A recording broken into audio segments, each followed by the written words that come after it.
چھٹے امام سے ہی روایت ہے یہاں پر کہ اذا صمت فلیصم معک سمعک وبصرک من الحرام والقبیح، جب تم روزہ رکھو تو تمہاری جو کان ہے اور آنکھ ہے وہ بھی روزہ دار ہوں حرام سے، ٹھیک ہے، یہ سب کو پتہ ہے، والقبیح، اور قبیح چیز سے۔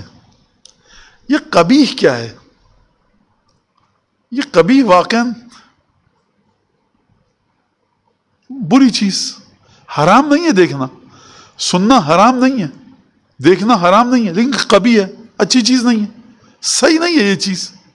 یہ ایک بڑی عجیب سی ایک چیز ہے کہ من الحرام والقبیح، اور یہ ایک بڑا پیسچورائزڈ اور بڑا ہیومجنائز قسم کا ایک انسان ہے کہ جو ائمہ جس کی تربیت دینا چاہتے ہیں۔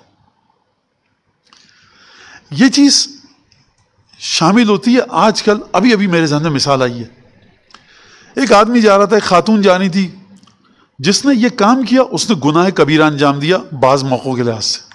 ایک خاتون تھی، کیمرہ لگا ہوا ہے سپر مارکیٹ میں، اب وہ کچھ ہو گیا اس خاتون کے ساتھ، مرد کے ساتھ، میں بیٹھا ہوں کمپیوٹر آپریٹر، میں نے اس کا اب جو بھی ہوتا ہوگا سافٹ ویئر ایسے آتے ہوں گے، میں نے وہ فوٹیج لے لی، میں نے اپنے دوست کا، میں یہ دیکھو یہ خاتون کے ساتھ کیا ہو گیا۔ مولانا ہم کوئی جانتے تھوڑی ہیں قبیح ہے کہ نہیں ہے، کتنی رقم کا ثواب مل رہا ہے آپ کو، ارے مولانا یہ تو وہ ہے، اس کا تو مذہب یہ ہے، یہ تو غیر مسلم، بھائی قبیح چیز ہے، اس کے ساتھ یہ ہو گیا، اس کے ساتھ وہ ہو گیا۔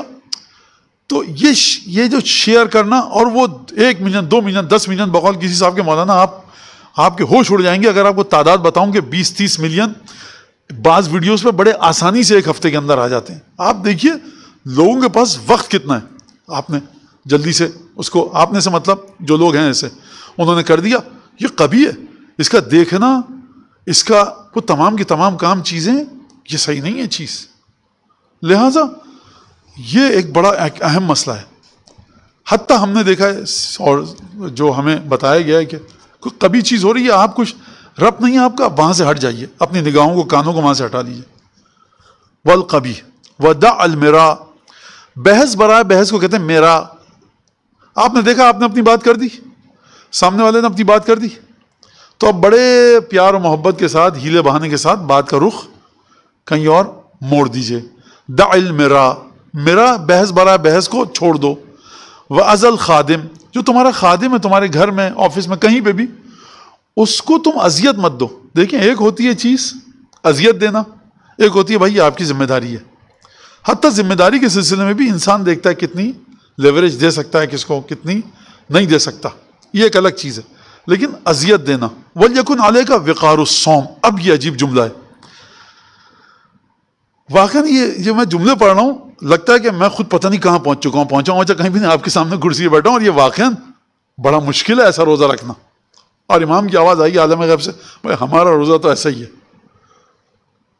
اور تمہیں لازم ہے کہ تم پر روزے کا وقار تمہارے بدن سے نمایاں ہو۔ روزے کا وقار کا کیا مطلب ہے؟ اس کا مطلب یہ ہے کہ کل تک اگر کوئی کام کرتے تھے، آج وہ کام مت کرو۔ وقار کا مگر مطلب آپ کو سمجھنا ہے نا، آپ کو جا کر دیکھنا پڑے گا ان 14، 5 اور 12 کو چیزیں۔ اچھا، وَلَا تَجْعَلْ يَوْمَ صَوْمِكَ كَيَوْمِ فِطْرِكَ، اور تمہارا جو روزہ ہے اس کو اس طرح سے مت رکھو جس طرح سے روزہ نہیں رکھتے تھے تو ویسے تھے۔ امام نے خود مشکل کو حل کر دیا۔